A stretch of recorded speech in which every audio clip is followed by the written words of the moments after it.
Avoiding plagiarism is really important when creating your speech. When writing a research paper, the best way to avoid plagiarism is to cite your source. The same goes for speech writing. So how do you orally cite a source in a speech? There are 4 components needed when creating an oral citation. First, you must state the name of the publication or type of source. Second, the date which it was published. Third, the name of the author or the person you are quoting. And fourth, the credentials of that person. Here are a few examples of oral citations.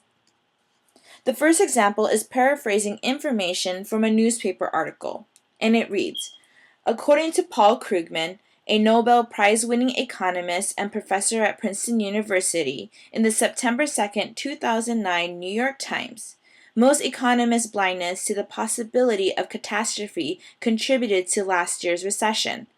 Paul Krugman is the name. A Nobel Prize-winning economist and professor at Princeton University are his credentials. September 2, 2009 is the date of the publication, and New York Times is the name of the publication.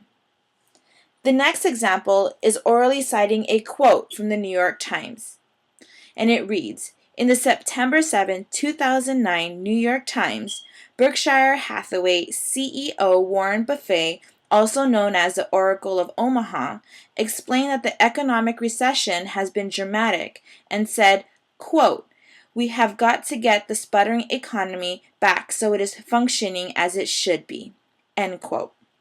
Stating the word quote and end quote lets the audience know that you are no longer using your own words.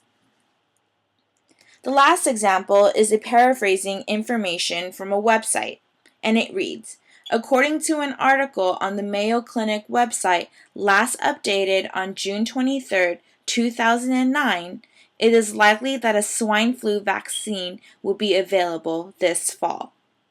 Note that when you are paraphrasing from a website, the date is stated as last updated. Follow these examples when writing your speech, and it will help you to avoid any plagiarism.